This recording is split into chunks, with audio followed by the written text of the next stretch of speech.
Last class में हमने शुरू किया था स्टीरियो आइसोमेरिज्म और उसमें हमने स्टार्ट किया था ऑप्टिकल आइसोमेरिज्म। तो मैंने बताया था कि अगर पोलराइज्ड लाइट है कोई, polarised light in the sense कि जिसकी लाइट की रेज हर तरफ से स्प्रेडेड है हर डायरेक्शन में, तो अगर कोई ऐसा कंपाउंड जो कि कायरल होता है, कायरल मतलब जिसमें सिमेट्री नहीं होगी, सपोज एक हमारे पास स्फेरिकल गोल सा केक है, अगर मैं उसको बीच से कट कर दूंगी तो इधर वाला पार्ट भी सेम होगा, इधर वाला पार्ट भी सेम होगा, तो उसको हम कहते हैं सिमेट्रिकल। और अगर सपोज हमारे पास एक ट्राइएंगल है, केक की शेप ट्राइएंगल है, तो ट्राइएंगल को अगर मैं ऐसे कट करूंगी तो ऊपर वाली शेप कुछ और हो जाएगी, नीचे वाली शेप कुछ और हो जाएगी, उसको कहते हैं अनसिमेट्रिकल। तो अगर कोई ऐसा मॉलिक्यूल है जिसमें सिमेट्री सेंस नहीं है तो उसको हम कायरल मॉलिक्यूल बोलते हैं। तो ऐसे कायरल मॉलिक्यूल जो होते हैं उनको जब हम plane of the polarised light से पास ऑन करवाते हैं तो उसका जो प्लेन होता है पर्टिकुलर, उसको या तो राइट डायरेक्शन में चेंज कर देते हैं, किसी एंगल से डिविएट कर देते हैं, या तो लेफ्ट साइड के एंगल से डिविएट कर देते हैं। ठीक है, इसको हम लोग कहते हैं ऑप्टिकल आइसोमेरिज्म। वो स्टार्ट करने से पहले आगे थोड़ा डाउट क्लियर कर लेते हैं जो ज्योमेट्री एंड ऑल का है। ये वैसे इनऑर्गेनिक का पार्ट है बट थोड़ा थोड़ा मैं बता देती हूँ, एक्सप्लेन कर देती हूँ। सपोज हमारे पास जो स्टेरिक नंबर आता है, this is equals to bond pair plus lone pair. तो अब देखो सपोज हमारे पास है स्टेरिक नंबर 1, तो यहाँ पे मिक्सिंग पॉसिबल है।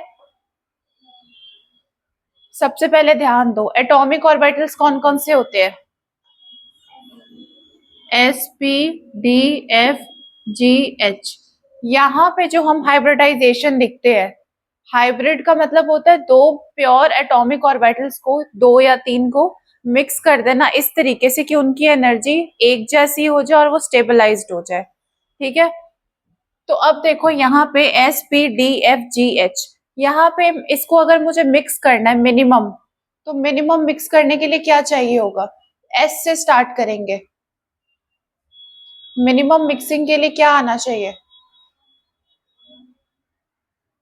एसपी। अब अगर मैंने बोला था यहाँ पे तुमको स्टेरिक नंबर देखना है, तो यहाँ पे देखो 1 + 1 इज इक्वल्स टू 2 आ रहा है, तो दैट मीन्स एक तो पॉसिबल नहीं है, अगर एक होगा तो हाइब्रिडाइजेशन ही नहीं होगी, तो 1 इज नॉट पॉसिबल। तो अगर स्टेरिक नंबर 2 है हमारा, तो हमारी जो शेप हो जाएगी लीनियर हो जाएगी। अगर sp2 है,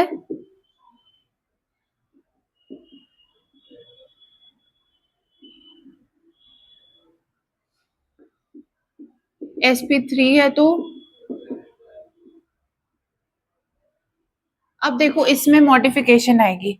यहां तक तो ठीक है, यहां तक देखो लीनियर का मतलब हुआ अगर कार्बन डाइऑक्साइड मॉलिक्यूल है, तो ये सपोज मेरा हाथ जो है वो कार्बन है, इस तरफ ऑक्सीजन, इस तरफ ऑक्सीजन, ये इनके बीच का जो एंगल आएगा कितना आएगा, 180 डिग्री आएगा। तो यहाँ पे दो बॉन्ड्स भी बन रहे, एक बॉन्ड ये हो गया, एक बॉन्ड हमारा ये हो गया, तो 2 बॉन्ड्स हो गया, दैट मीन्स कि स्टेरिक नंबर 2 हो गया। शेप क्या हो जाएगी इसकी, लीनियर। तो अब देखो ये हो गया, इसके बीच में जो एंगल आ जाएगा वो हो जाएगा 180 डिग्री।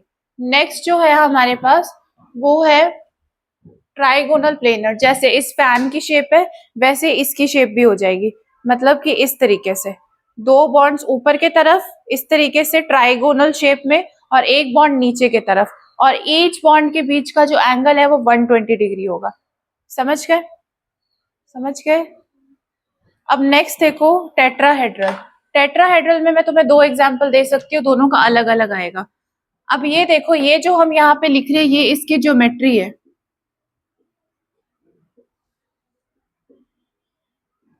जब तुम्हें क्वेश्चन आएगा एग्जाम में तो तुम ध्यान से पढ़ोगे, हाइब्रिडाइजेशन से रिलेटेड ज्योमेट्री पूछ रहा है तुमसे या शेप पूछ रहा है, ज्योमेट्री और शेप दोनों का मतलब अलग अलग होता है।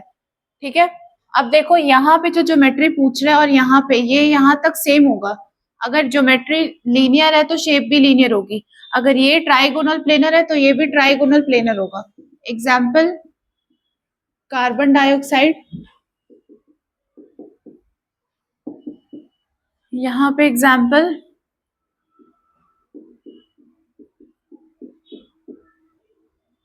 BF3 molecule. ठीक है, नेक्स्ट यहां से देखना, एक देखो वाटर का स्ट्रक्चर होगा,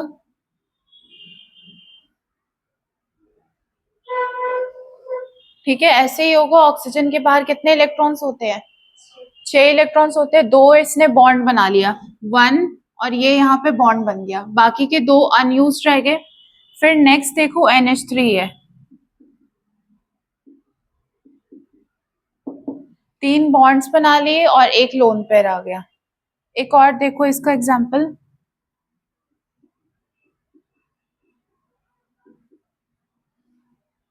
ठीक है। तीनों का स्टेरिक नंबर क्या होगा? 4 होगा। यहाँ पे 2 बॉन्ड पेयर है, 2 लोन पेयर है, तो 2 + 2 4। यहाँ पे 3 बॉन्ड पेयर है और एक लोन पेयर है, 3 + 1 4। यहाँ पे चारों के चारों बॉन्ड पेयर है और 0 लोन पेयर है, तो स्टेरिक नंबर यहाँ पे भी 4 हो जाएगा। अब ध्यान से देखना। अब देखो ज्योमेट्री जब हम लिखते हैं ना, तो हम नॉर्मल, इसकी भी टेट्राहेड्रल आएगी, इसकी भी टेट्राहेड्रल आएगी, इसकी भी टेट्राहेड्रल आएगी, पर शेप में डिफरेंस आएगा, ठीक है। अभी देखो सबसे पहले मीथेन से स्टार्ट करते हैं। टेट्राहेड्रल की शेप कैसी होती है?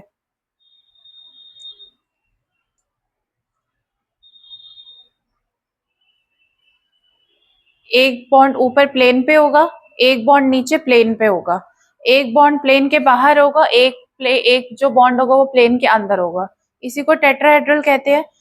इन तीनों की जो ज्योमेट्री होगी टेट्राहेड्रल होगी, मतलब ज्योमेट्री इन द सेंस कि they all are suppose to be tetrahedral, but actually because of the presence of lone pair के प्रेजेंस होने के वजह से यहाँ पे इसकी शेप चेंज हो जाती है। अब देखो सबसे पहले ये मिथेन की शेप हो गई, ठीक है। ये भी टेट्राहेड्रल, बाहर हो गया, ये अंदर हो गया, ये ऊपर हो गया और ये नीचे हो गया प्लेन के ऊपर। अब देखो यहाँ पे NH3 देखते हैं। NH3 में यहाँ पे लोन पेयर है, तो जहां पे भी लोन पेयर होगा उस वाले बॉन्ड को रिमूव कर दोगे, ठीक है। अब सपोज यहाँ पे है, ये हमारे पास लोन पेयर है ऊपर वाला, इसको मैं रिमूव कर दूंगी। रिमूव करने के बाद हमारे पास आएगा ये, ठीक है। अब इस वाली शेप को पिरामिडल कहते हैं। जैसे पिरामिड्स होते हैं, तुमने देखा होगा इजिप्ट वगैरह में पिरामिड्स बहुत ज्यादा होते हैं, या तुमने पढ़ा भी होगा, देखा भी होगा फोटोज वगैरह में, तो इस शेप का जैसे हार्ट शेप होती है उस तरीके से पिरामिड होता है। तो NH3 की जो शेप होती है वो पिरामिडल हो जाएगी। ज्योमेट्री अगर पूछूंगी तो क्या बोलोगे? टेट्राहेड्रल। पर अगर मैं शेप पूछूंगी तो हो जाएगी इसकी पिरामिडल। समझ गए? नेक्स्ट देखो, ये वाला मॉलिक्यूल है H2O। यहाँ पे कितने बॉन्ड्स है? हम हमेशा जो बॉन्ड दिखाएंगे, जहां जहां लोन पेयर होंगे वहां का बॉन्ड हटा देंगे। अब देखो यहाँ पे एक हमारे पास 2 बॉन्ड पेयर्स है, तो एक मैंने वहां पे रिमूव कर दिया, एक हम यहां से रिमूव कर देंगे। अब देखो इसकी शेप क्या है? वी शेप कह सकते हो, एंगुलर भी कह सकते हो, बेंट भी कह सकते हो। नॉर्मली केमिस्ट्री में बेंट शेप ही यूज करते हैं हम, तो तुम बेंट याद रख सकते हो। तो इस तरीके से H2O मॉलिक्यूल की शेप होती है, ठीक है। समझ गए? नेक्स्ट एक दो और है, बस 2 और देख लो। इसकी ज्योमेट्री टेट्राहेड्रल लिख लेना, इसकी जो शेप हो जाएगी बेंट टाइप, ये हो जाएगा pyramidal, this one will be tetrahedral. ये लिख लो। उसके बाद स्टेरिक नंबर 5 और 6 का भी देख लेते हैं।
हो गया सबका?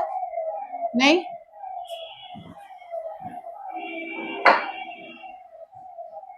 नेक्स्ट देखते हैं। थोड़ा थोड़ा है, ये ट्रिकी है, थोड़ा ध्यान से सुनोगे। एक बार अगर समझ में आ जाएगा तो बहुत स्कोरिंग है। ऐसे कोई भी मॉलिक्यूल आएंगे तो तुम्हारा हो जाएगा, इनऑर्गेनिक भी हो जाएगा और ऑर्गेनिक भी हो जाएगा।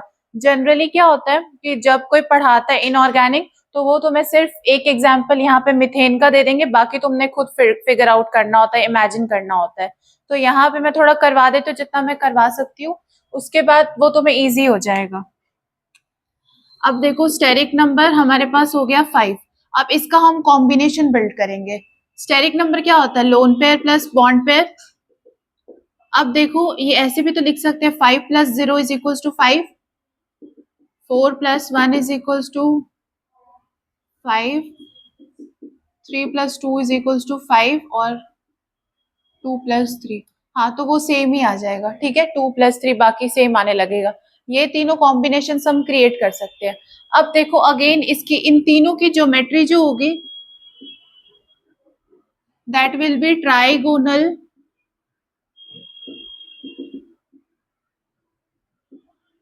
बाइपिरामिडल। इसकी शेप होती है,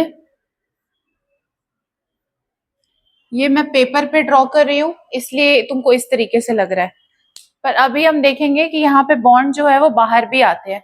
एक चीज और ध्यान रखना, यहाँ पे इसमें दो तरीके के बॉन्ड होते हैं।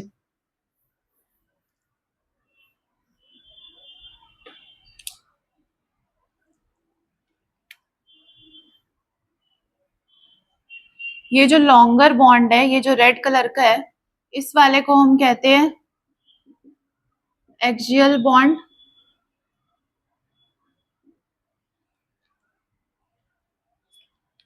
और ये जो ग्रीन कलर से, इसको हम कहते हैं इक्वेटोरियल बॉन्ड। जब तुम नेक्स्ट क्लास में जाओगे 12th क्लास में तो तुम्हें रिएक्शंस करने होंगे। अभी भी इस क्लास में भी रिएक्शंस है पर बहुत कम कम है, जैसे तुमने 10th क्लास में किए होंगे नॉर्मल वैसा रिएक्शन है। पर जब तुम 12th क्लास में जाओगे तो तुम्हें रिएक्शन के पीछे कैसा मैकेनिज्म है, रिएक्शन कैसे प्रोडक्ट तक पहुंच रहा है, वो पूरा तुमको देखना पड़ेगा। तो उसमें बहुत बार ये आता है, इस वाले की शेप आती है, ये अनस्टेबल शेप में आता है।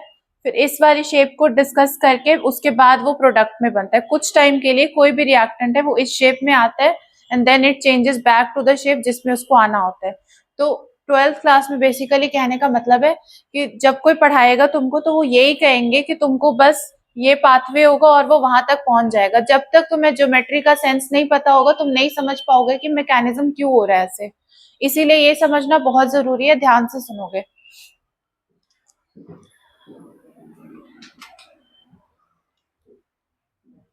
अभी देखो यहाँ पे जो इक्वेटोरियल बॉन्ड है ये एक ट्रायंगल के तरीके से है। इसका नाम इक्वेटोरियल इसलिए है क्योंकि इन तीनों का जो बॉन्ड लेंथ है इक्विलैटरल ट्रायंगल के जैसे इमेजिन कर लो। जैसे इक्विलैटरल ट्रायंगल में क्या होता है, तीनों की बॉन्ड, तीनों की जो लेंथ होती है वो सेम होती है लाइंस की, और एंगल भी जो बाइसेक्टेड होता है वो भी सेम होता है, दैट इज 60 डिग्री। तो उसी तरीके से यहाँ पे भी ये जो तीनों बॉन्ड है इनके बीच का जो एंगल है वो इक्वली बाइसेक्टेड होता है और ये जो लेंथ होती है वो भी इक्वल होती है। दूसरा टाइप का बॉन्ड होता है एक्सियल बॉन्ड। इस वाले के लेंथ के कंपैरिजन में इसकी जो लेंथ होती है वो ज्यादा होती है। ज्यादा इसलिए होती है क्योंकि हम जो एक्सियल बॉन्ड है इसमें हम सबसे ज्यादा इलेक्ट्रोनेगेटिव एटम अटैच करते हैं। लाइक सपोज हमारे पास है,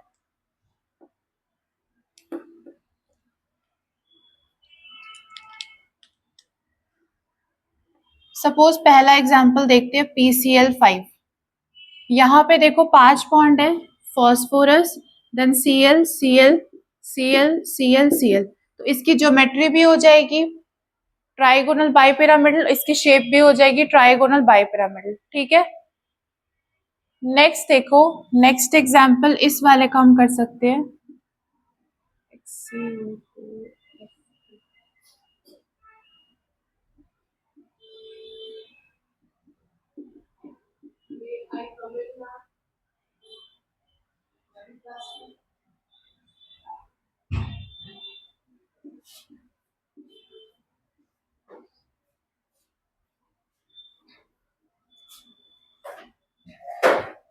अभी देखो, सपोज मेरे पास एक मॉलिक्यूल ऐसा है, any example of the molecule जिसमें कि इलेक्ट्रोनेगेटिव एटम्स है। सपोज मेरे पास है यहाँ पे Hc और ऑक्सीजन और ये फ्लोरीन है।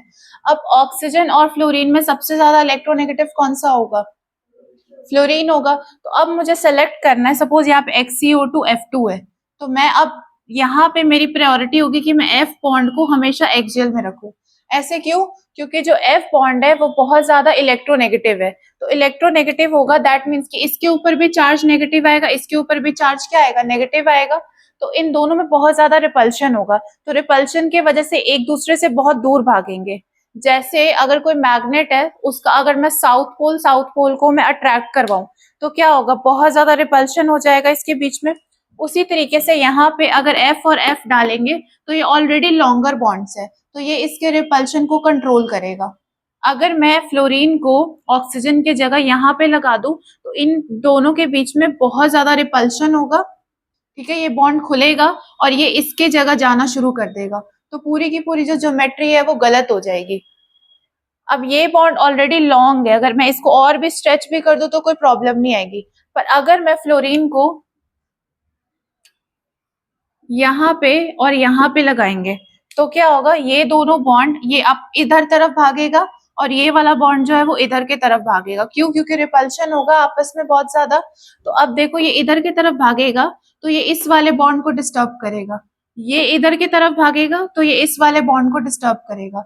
तो हम ऐसे डिस्टर्बेंसेस नहीं चाहते हैं, इसीलिए यहाँ पे ये जो एक्सियल बॉन्ड है हमेशा नेगेटिव इलेक्ट्रोनेगेटिव एटम जो है वो यहाँ पे ही फिक्स होगा। समझ कितनी बात? अब देखो, हम देखते हैं 4+1 वाले में 4 बॉन्ड होंगे और एक हमारे पास लोन पेयर होगा।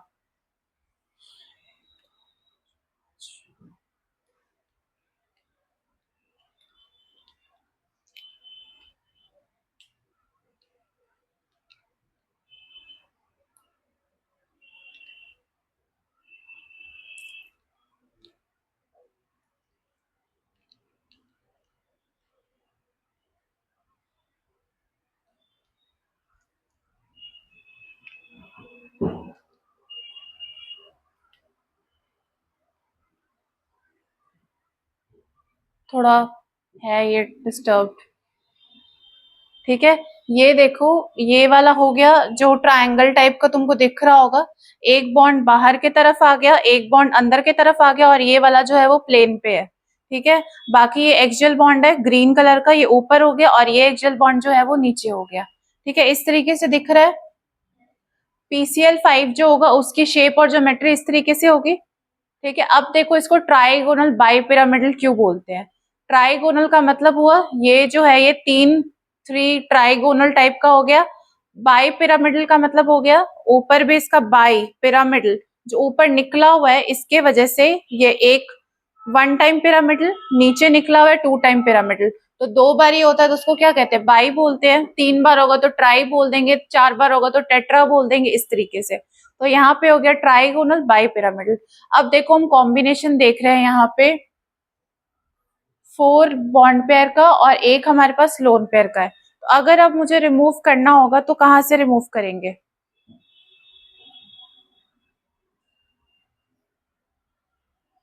अगर अब देखो, यहाँ पे 4 हमारे पास बॉन्ड होने चाहिए और एक लोन पेयर होना चाहिए। तो रिमूव करने के लिए क्या करेंगे? यहाँ पे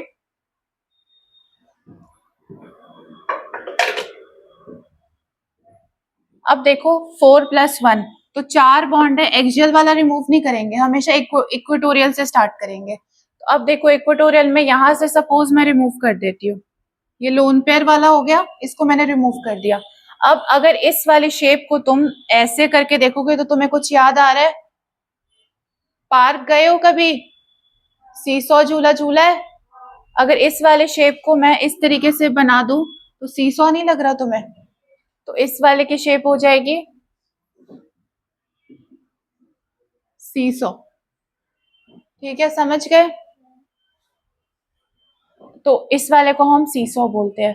नेक्स्ट वाली शेप अब बताओ क्या हो जाएगी?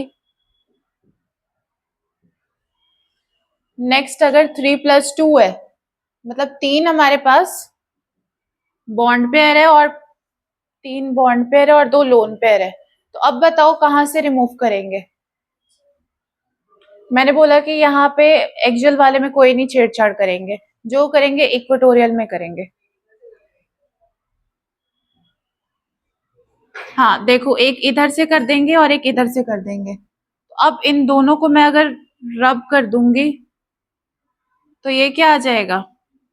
इसको इधर करके देखो, टी आ रहा है, तो इस वाले की शेप हो जाएगी।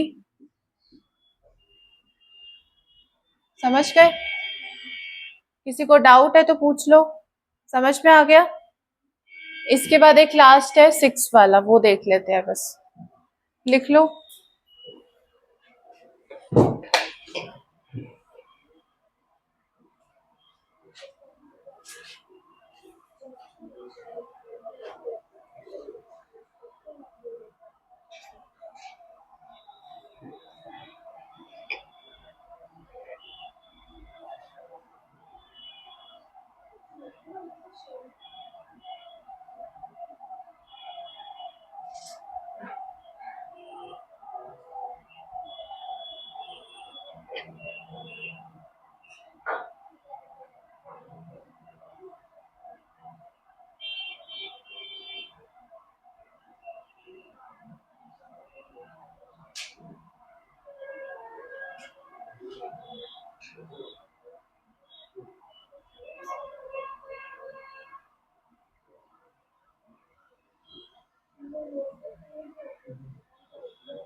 समझ में आ गया सबको?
बड़े आगे।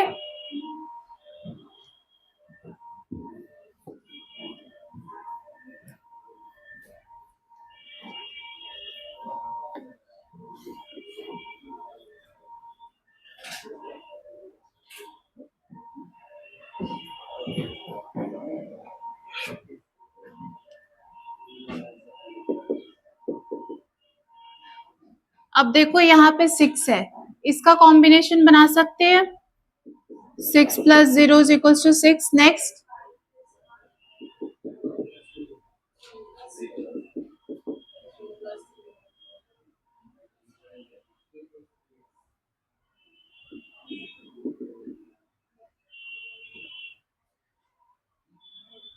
अब देखो यहाँ पे जो ज्योमेट्री आती है, इसको दो नाम से बोलते हैं, या तो ऑक्टाहेड्रल बोल सकते हो या फिर स्क्वायर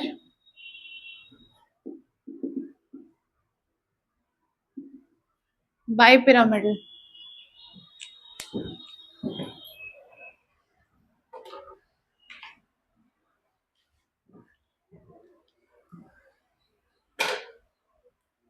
पिछले वाले में ट्राइगोनल बाइपिरामिडल था, 3 ट्रायंगल था 3 बॉन्ड का, यहाँ पे स्क्वायर है तो समझ लो ये 4 बॉन्ड हो गए।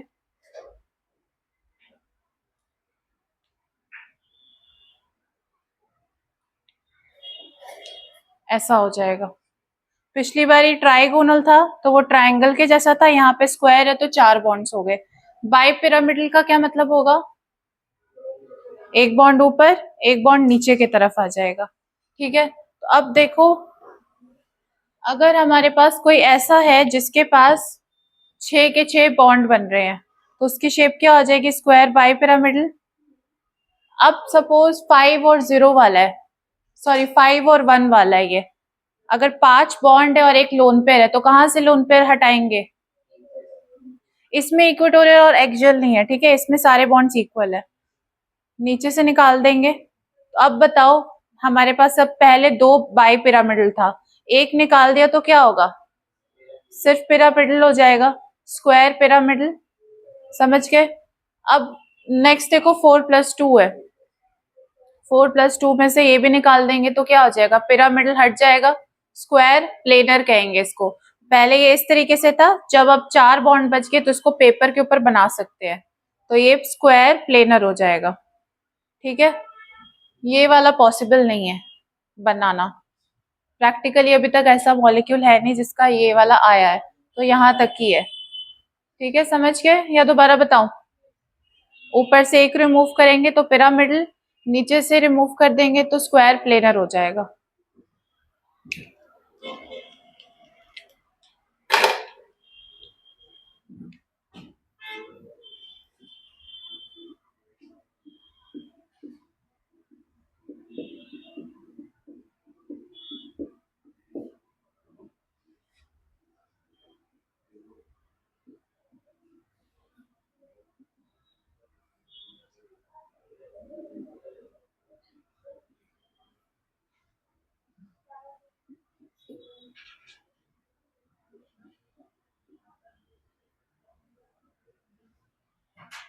ये वाली जो शेप है इसकी हो जाएगी, एक पिरामिड रिमूव कर दिया, 4+2, ये स्क्वायर प्लेनर इसकी शेप हो जाएगी।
हो गया, अब हम नेक्स्ट स्टार्ट करें ऑर्गेनिक।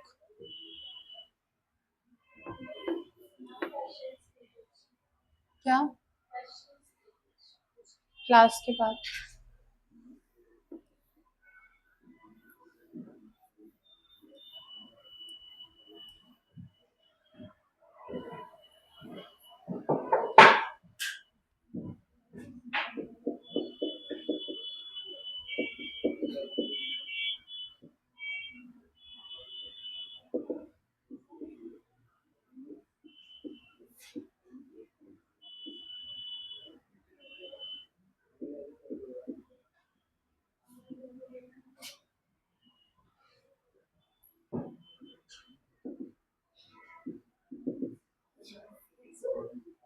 क्या हुआ?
अब देखो, उस दिन हमने किया था कायरल कंपाउंड्स।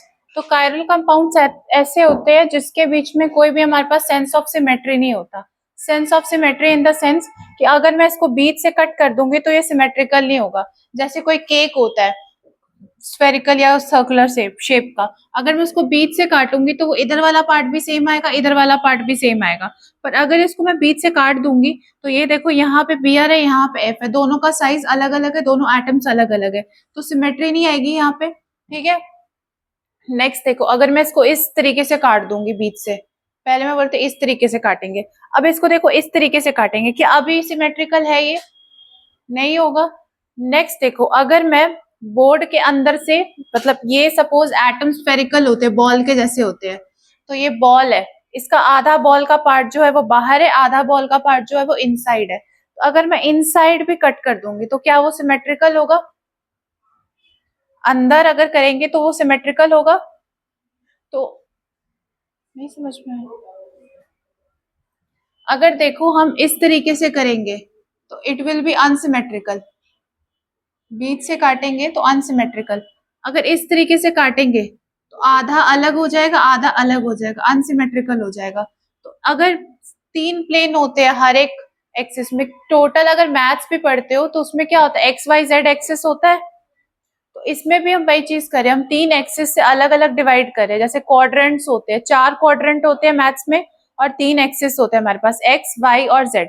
तो वैसे ही मैं इस वाले को सपोज मान रही हूँ वाई एक्सिस, जो मैं ऐसे कट कर रही हूँ, तो अगर मैं वाई एक्सिस के अलोंग कट करूंगी तो वो नहीं कट हो रहा। ठीक है, अगर मैं इसको एक्स एक्सिस के अलोंग अब कट कर रही हूँ तो भी नहीं सिमेट्रिकली कट होगा। तो अगर टोटल ऑफ 3 सिमेट्रिकल केसेस है हमारे पास, एक मैं अंदर से काट रही हूँ, अंदर से बोर्ड के अंदर, जो कि जेड एक्सिस है हमारा, उसमें ये कट हो जाएगा सिमेट्रिकली। आधा बॉल जो बाहर है वही आधा बॉल अंदर भी हो जाएगा। तो अब देखो, मैक्सिमम मेजोरिटी यहाँ पे 2 केसेस में अनसिमेट्रिकल है, एक केसेस में सिमेट्रिकल है। तो ओवरऑल ये अनसिमेट्रिकल मॉलिक्यूल हो गया। तो कोई ऐसा मॉलिक्यूल जिसमें दो, एटलीस्ट 2 अनसिमेट्रिकल केसेस आ रहे हैं, मतलब पहला तो वो कायरल कंपाउंड हो जाएगा, इसको हम स्टार मार्क कर देंगे। दूसरा, इसमें कोई भी सेंस ऑफ सिमेट्री नहीं होगी। तो ऐसा कायरल मॉलिक्यूल जिसका मिरर इमेज बना लिया हमने, बीच में अगर मिरर लगाएंगे तो ये जो बी आर है वो अवे फ्रॉम द मिरर है, तो उधर भी अवे फ्रॉम द मिरर हो जाएगा। ठीक है, ये वाला जो है मिरर के पास था इस तरफ, तो ये इधर भी मिरर के पास हो जाएगा। तो जैसे मैंने लास्ट क्लास में बताया था कि मेरा जो हाथ है वो एक दूसरे का मिरर इमेज है, एक दूसरे का, जैसा मेरा ये हाथ है वैसे आइडेंटिकली ये हाथ भी है। पर अगर मैं चाहूंगी इस हाथ को इस हाथ के ऊपर ओवरलैप करवाना तो दैट इज नॉट पॉसिबल, क्योंकि ये नॉन सुपर इम्पोजिबल होता है। तो ऐसे कंपाउंड्स जो कि एक दूसरे के मिरर इमेजेस होते हैं, पर अगर एक के ऊपर एक मैं सैंडविच करके रखना चाहूँ तो वो ओवरलैप नहीं करेंगे। तो इनके पेयर को, ये जो मेरा हाथ, अगर ये एक हाथ है अनसिमेट्रिकल है क्योंकि सारी उंगली है जो सबकी लेंथ अलग अलग है, यहाँ पे भी सबकी लेंथ अलग अलग है। तो यहाँ पे सपोज मेरा हाथ है वो पेंटावेलेंट है, ये टेट्रावेलेंट है, मेरा हाथ जो है वो पेंटावेलेंट है, 5 अलग अलग बॉन्ड्स बना सकते हैं। तो देखो सबकी लेंथ अलग अलग आएगी, अगर हर फिंगर पे एक एक एटम अटैच करेंगे तो सबकी लेंथ अलग अलग आएगी। तो ये सपोज एक कायरल एटम है, इस कायरल एटम की मिरर इमेज ये है, इसके बीच में अगर मिरर रखेंगे तो ये बन जाएगा। इसके ऊपर अगर मैं ये रख दूंगी एक के ऊपर एक सैंडविच करके, तो ये नॉन सुपर इम्पोजिबल है। तो इस पेयर को हम कहेंगे एनेंटियोमर, और अगर ये अलग अलग हाथ है तो इसको कहेंगे कायरल कंपाउंड्स या कायरल मॉलिक्यूल्स। समझ गए? यहाँ पे अगर मैं सिर्फ इस वाले को देखूंगी तो मैं कहूंगी कि ये कायरल मॉलिक्यूल है, पर इसकी जब मिरर इमेज देखेंगे तो मैं बोल दूंगी नॉन सुपर इम्पोजिबल है, इसलिए ये दोनों जो है वो एक दूसरे का एनेंटियोमर है।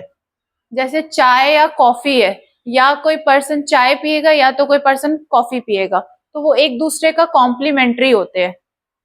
ठीक है, तो वैसे ही ये इन दोनों एक दूसरे को कॉम्प्लीमेंट करते हैं, या तो ये या तो ये। और अगर किसी रिएक्शन में ये दोनों ही प्रेजेंट है, कोई रिएक्शन हमने करवाया, ये दोनों प्रेजेंट है, मिक्सचर है, उन दोनों में प्रेजेंट है, तो उनको हम कहते हैं रेसमिक मिक्सचर। ये हम बाद में करेंगे, अभी करेंगे आगे। अभी के लिए बस ये याद रखो, एनेंटियोमर समझ के लिख लो।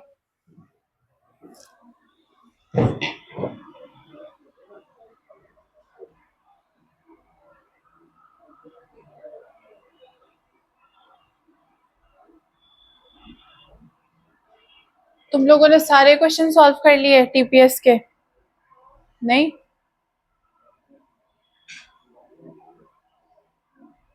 एक काम करना, मंडे को सभी सारे क्वेश्चन सॉल्व करके आना, और जो लोग एब्सेंट है उनको भी बोल देना, तो एक बार क्लास में डिस्कस कर लेंगे जिसको जो भी डाउट हुआ।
हो गया सबका? अब हम देखेंगे कि इसको हमने अलग से क्यों पढ़ा, इसका क्या इम्पोर्टेंस है। पहले तक ऑर्गेनिक केमिस्ट्री ऑलरेडी इतनी ज्यादा थी, तो इसको एक नया कॉन्सेप्ट बनाने की क्या जरूरत थी। किसकी इतनी आवाज आ रही है?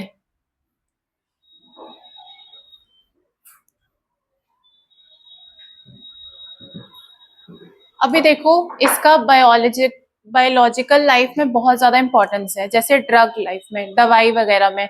तो सपोज अगर यहाँ पे हम इसको, ये दोनों कंपाउंड्स अलग अलग है, ठीक है, इनका सेंस मतलब है, इनका फॉर्मूला सेम है, इसका फॉर्मूला भी सेम है, स्ट्रक्चर भी सेम है इनका, पर ये है कि ये दोनों एक दूसरे के मिरर इमेजेस है।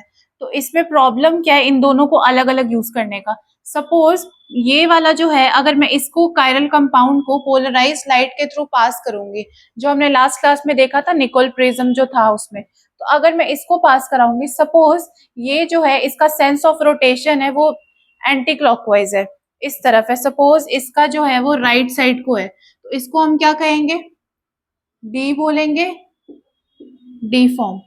तो ये जो लाइट है उसको ये क्लॉकवाइज चेंज कर रहा है,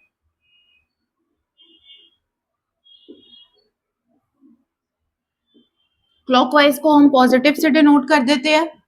अब अगर ये वाला जो है ये इसको क्लॉकवाइज रोटेट कर रहा है, तो ये वाला कैसे रोटेट करेगा, एंटी क्लॉकवाइज रोटेट करेगा।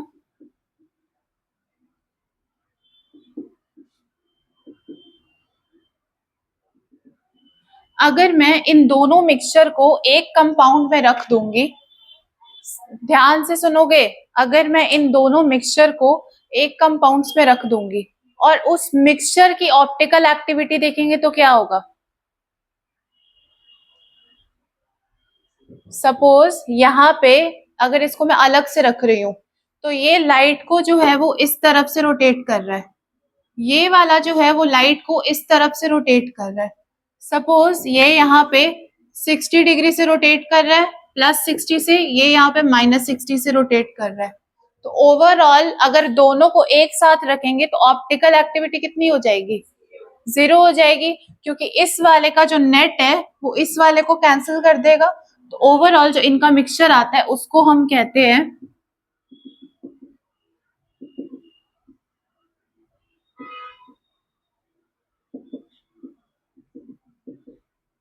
Racemic mixture. तो इसकी ऑप्टिकल एक्टिविटी जो हो जाती है वो 0 हो जाती है। नेक्स्ट देखो, अब मुझे ये कैसे पता चलेगा कि ये राइट साइड में रोटेट करा है या लेफ्ट साइड में? ये तो जस्ट अज्यूम किया है ना हमने। इसको फाइंड करने का एक तरीका होता है। तरीका क्या होता है? यहाँ पे हम देखेंगे इसके जो एटम्स है इसका साइज देखेंगे। अब देखो फ्लोरीन है यहाँ पे आयोडीन है, इसका साइज सबसे ज्यादा बड़ा होता है। यहाँ पे इसका वाला साइज जो है वो सबसे छोट मतलब मीडियम होता है। पहले एफ होता है, फिर बी आर होता है, फिर आई होता है। या इसको इस तरीके से ड्रॉ कर लो।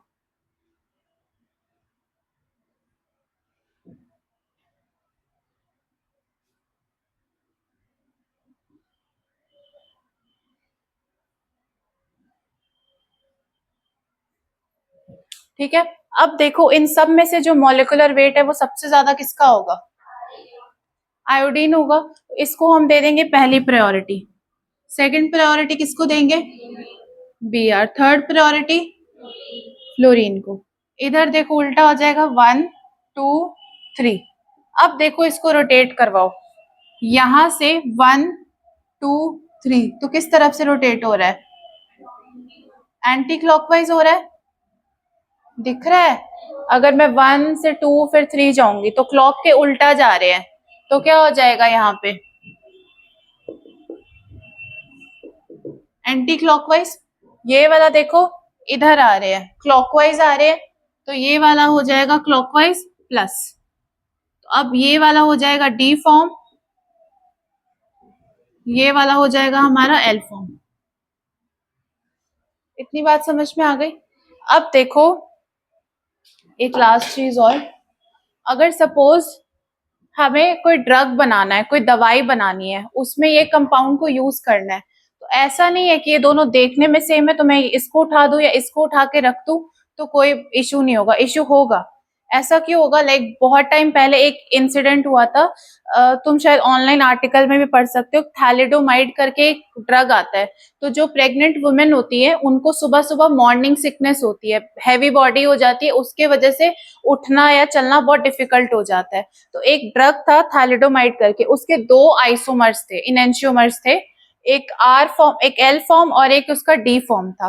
तो उसमें जो उसका आर फॉर्म था और एस फॉर्म था, मतलब इनको हम आगे जाके आर या एस बोलेंगे, तो उसका जो आर फॉर्म था वो ज्यादा स्टेबल था, एस वाला फॉर्म जो था वो स्टेबल नहीं था। तो कुछ लेडीज ने क्या किया, कुछ ने आर के खा लिया और कुछ ने एस खा लिया।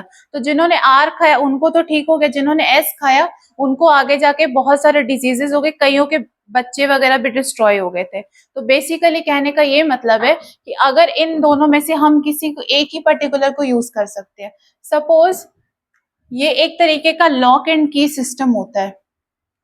सपोज मेरा कोई ऐसा प्रॉपर किसी का डिजीज है, उस डिजीज की जो दवाई है, जहां जिस ऑर्गन में जिस हार्मोन में उसने जाके फिट करना है, उसकी जगह ऐसी है।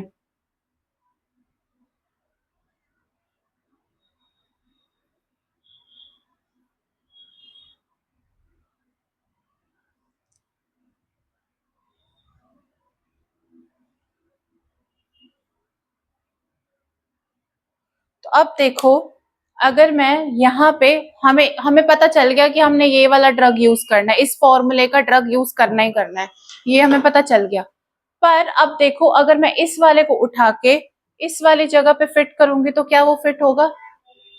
नहीं होगा।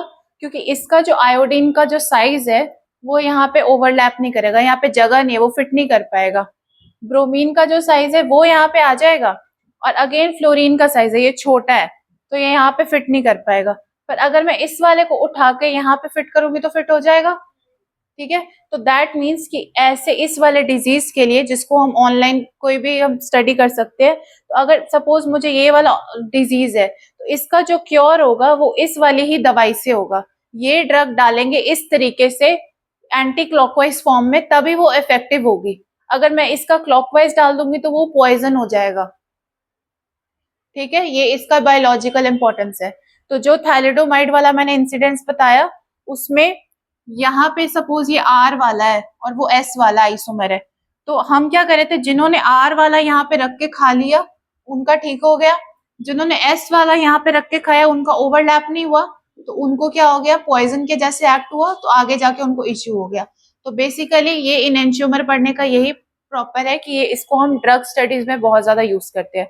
It's just like a lock and की सिस्टम। लॉक एंड की सिस्टम होता है, अगर कोई ताला है उसकी चाबी है, उसकी चाबी अगर ऊपर वाला जो पार्ट है, प्लेन वाला पार्ट जो चाबी का होता है वो ऊपर जाता है, नीचे वाला पार्ट कर्वी होता है वो नीचे जाता है। अगर मैं चाबी को उल्टी करके घुसाऊंगी तो वो नहीं घुसेगी। ठीक है, चाबी तो सेम ही है, चाबी में तो कोई डिफरेंस नहीं है, पर उसकी जो एंगल है, एंगल ऑफ रोटेशन, वो हमें प्रॉपर डालना होता है। अगर मैं इस तरीके से डालूंगी वो तभी डालेगा, अगर मैं इस तरीके से डालूंगी तो दैट विल नॉट फिट। तो सेम थिंग इज हेयर, अगर मैं ये वाला आइसोमर डालूंगी तभी वो इफेक्टिव होगा, ये वाला डालूंगी तो वो इफेक्टिव नहीं होगा। ठीक है, लिख लो।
हो गया, बना लिया सबने?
लिख लो।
नेक्स्ट क्लास में हम सीखेंगे आर एस कॉन्फ़िगरेशन कैसे निकालते हैं, जो हमने प्रायोरिटी देखी थी 1 2 3 4 करके, ऐसे और भी देखेंगे एग्जांपल्स।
कायरल सेंटर पे हम स्टार लगाते हैं, तो जो कंपाउंड्स है मैं लिखूंगी, उसमें जो जो तुम्हें कायरल दिखेगा उसके ऊपर स्टार मार्क कर देना बस।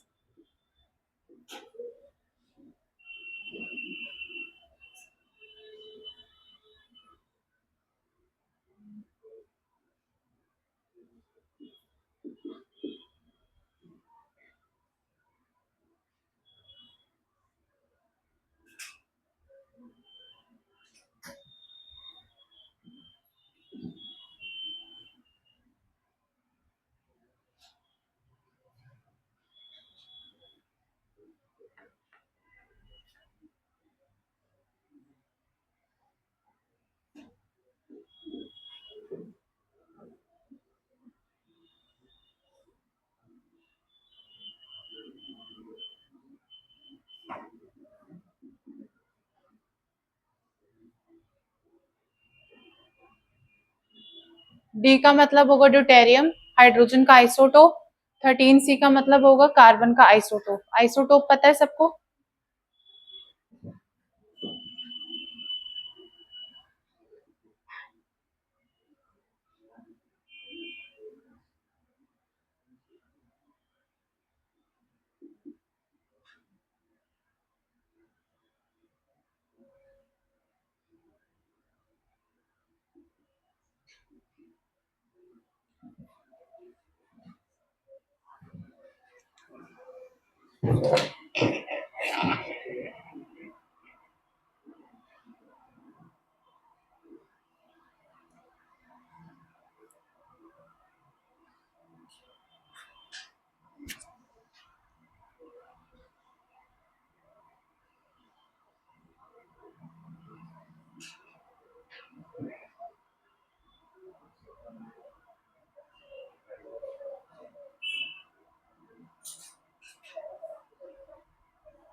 आ गया आंसर?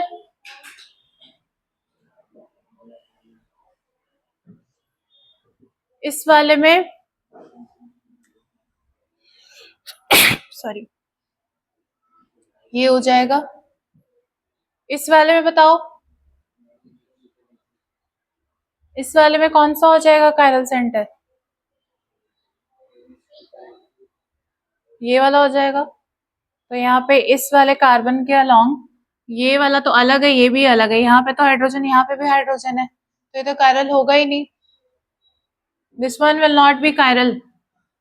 यहाँ पे बताओ क्यों नहीं होगा? ड्यूटेरियम है, हाइड्रोजन का आइसोटोप है, तो अलग हो जाएगा। ये 13 कार्बन आइसोटोप है, तो अलग हो जाएगा ये भी। तो ये this one will be chiral.